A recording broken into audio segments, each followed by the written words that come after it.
Dakila, kailangan ko ng tulong mo. Dakila, nakikiusap ako sa'yo. Ikaw lang maaasahan namin eh. Susubukan mong hanapin ang Ugtaw sa ilalim nitong islapang? Bakit Ugtaw, Dakila? Napakadelikado ng pinaplano mo. Kairami ng sumubok na gawin ang bagay na yan. Lahat sila ay nabigo. Patay na ba ako? Ikaw si Apong Ayo. Ang pagkamit sa nais ay may kapalit. Ang nais mo ang Ugtaw, hindi ba? Ito'y sinsay na kahilingan. Pero handa kitang pagbigyan. Ngunit iyong ipangako na walang sino mang dadampi sa yaman nating Ugtaw. Sa oras na magamit ko po ito para mapagaling si Elsie, mababalik ko po ito agad. Totoo ang Ugtaw. At napagaling niya talaga si Elsie. Ma'am? Asan ako? Ma'am, nasa ospital ka po. Bakit ako nandito? Mas malig, buhay ka. Sino ka? Hindi kita kilala. Bakit hindi ko maalala ni Elsie? Naalala mo ba ako? Akong nanay mo. Meron siya kasing history ng head trauma. So baka yung memory loss niya attributed to that. Walang kakayahan ng Ugtaw na pagalingin ng sakit ng alaala. Ang Ugtaw ay may kakayahang mang-akit o mang-ari ng puso ni Numan. Kaya ko pala sinabi sa akin ni Apong Ayo na kailangan ko daw humangako na hindi ko huhayaan ng sino man na makahawak ng Ugtaw. Marami ang pwedeng magtangka sa kapangyarihan ng Ugtaw. Armando!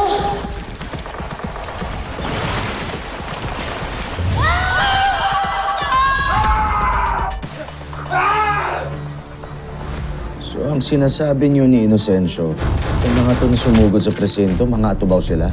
Kitang-kita ng mga mata ko yung paggaling ng sugat nila. Hindi mga kapwa atubaw ang pakay nila kung di mga armas. Di pa ba tayo sugod sa munisipyo? Kung susugod tayo ngayon ubus tayong lahat. Lalo na't nagiging biyasa ng mga tao sa paggamit ng pangil ng buhaya para patayin tayong mga tubaw. Meron po natagpong patay sa bukid. Sino ang biktima? Si Ma'am Tonet, lolo mo.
Sabihin mo sa akin.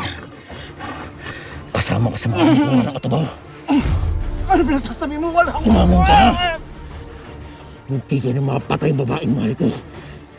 Ilang ato mo ba kukunin niyo? Ilang ato mo pinatay niyo? Wala akong alam sa sasabihin mo. Sino ka ba?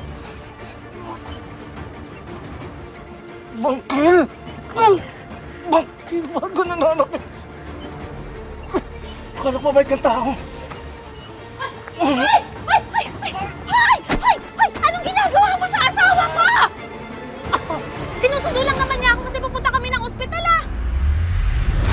Bastos ka! Ba't ka nananakit ng tao? May ka lang. Pasensya na ho kayo. Halika na. Wala akong yun. Dapat nagpapadanos-danos ng ganito, Long. Di lahat ng nakaputing van. Kalaban mo na. Tol, kumalma ka nga. Kumalma? Paano kakalma kung pinapatay ng ibang atubaw? Tol, pinatay nila si Ma'am Tonet. Si Elsie. Kung hindi pa dahil sa Ugtaw, malamang patay na rin siya. Sige, magpadala ka sa emosyon mo na ganyan, Long. Ano na sunod ang mangyayari? Ha? Baka sunod niyan, ikaw na yung mapuruan nila.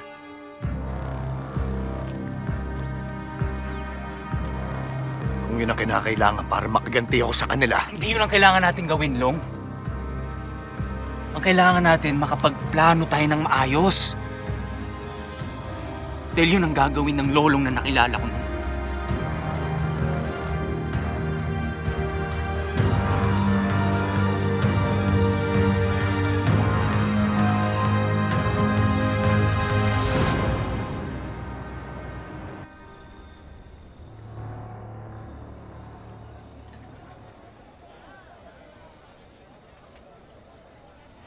Tad.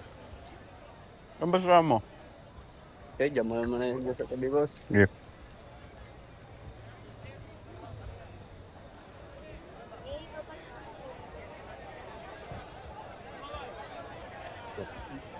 Oh, Long. Boss, barbecue boss. Di na. Boss. Ayos na. Ano yan? May balita na ba tungkol sa pumatay kay Ma'am Tonet? Sa silta tago. Ay, wala pa rin eh. Talagang mailap yung grupo na yun. Mga demonyo yung mga yun. Alam mo bang yung bangkay naman ni Mang Alex na nakita sa kabilang pampang? Ano? Oo. Ang Alex? May mga nakita na meron daw ban na sila yung nagtapon ng katawan doon. Yun yung pupunteriyahin namin ngayon. Ano, sama ka? Kailangan kong bantayan si Elsie. Pero Bok,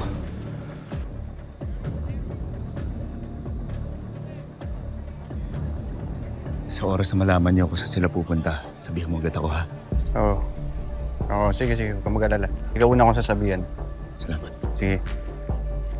Ingat ka.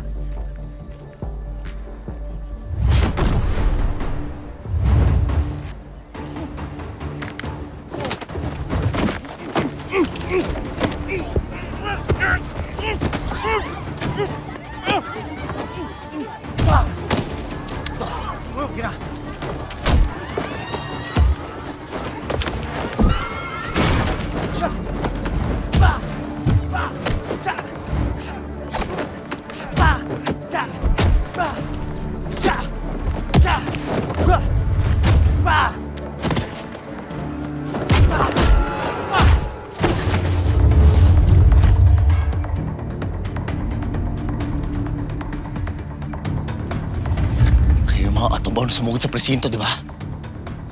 Manong, sikat na pala tayo eh. Pero ikaw, malamang, hindi ka nasikatan ng araw!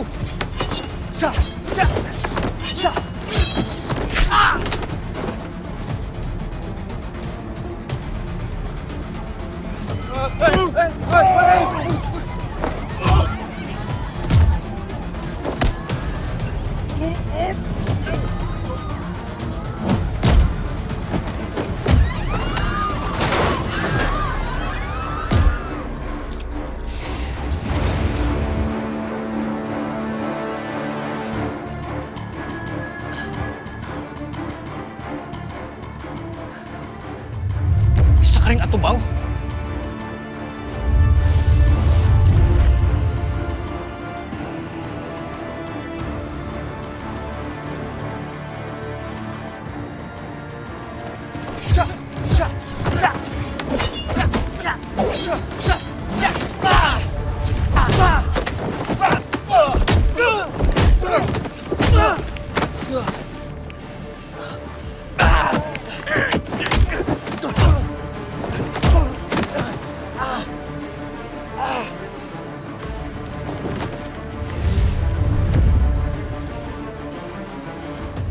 Marami ka pang kakaining bigas, bata. Naturingan kayong mga atubaw. Pero nanggugulo kayo dito sa tumahan. Sinisira niyo pangalan ng lahi natin!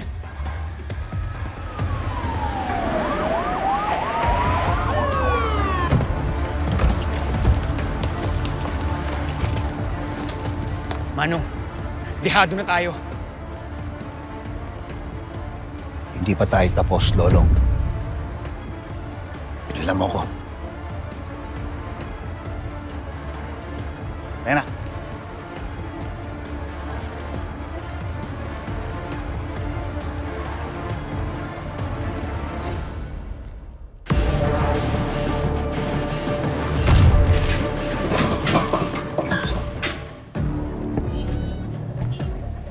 Naitapon niyo na ba ang mga bangkay ng mga tubaw? Opo, bossing. Pero bakit ganun? Kulang na lang display natin sa publiko pagpatay sa kanila.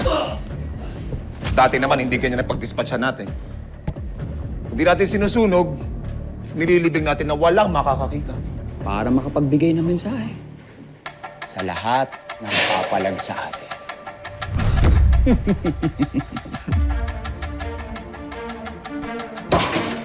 Boss. Parating na mga bisita natin galing Russia. Sige. Labas ito.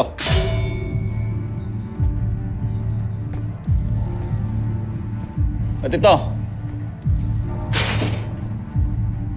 Hanggat hindi ko nakukuha si Bangkil, wala akong choice. Kailangan ko kayong pagtsagaan. Pero please naman! Bigyan nyo ng magandang laban yung mga manonood nyo!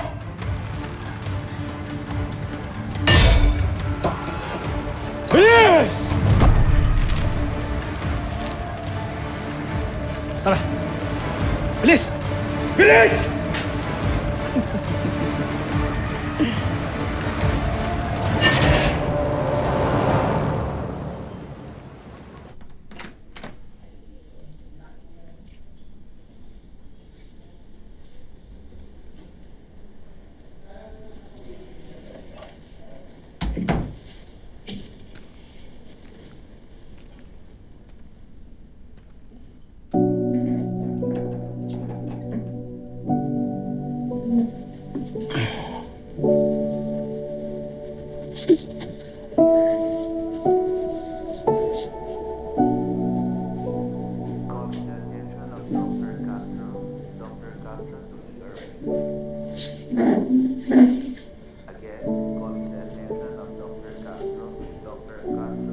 Mas mahal. Pasensya ka na, medyo natagalan lang ako. Tinulungan ko pa si Bokyo eh. Tsaka gusto ko rin sanang humingi ng tawad sa'yo. Nakipaglaban na naman kasi ako kanina eh.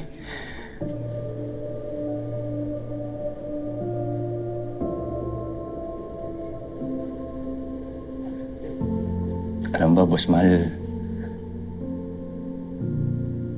sobrang saya ko na buhay ka.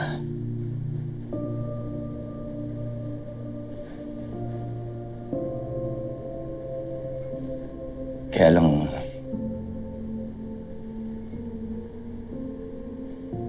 bakit ganun, no?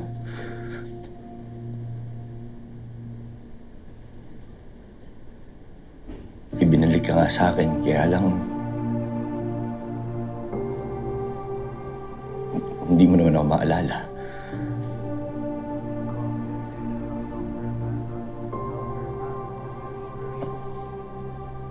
Alam mo, umaasa ako na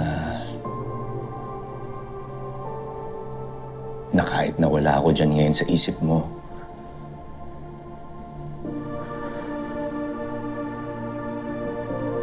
habang buhay naman ako nandyan sa puso mo.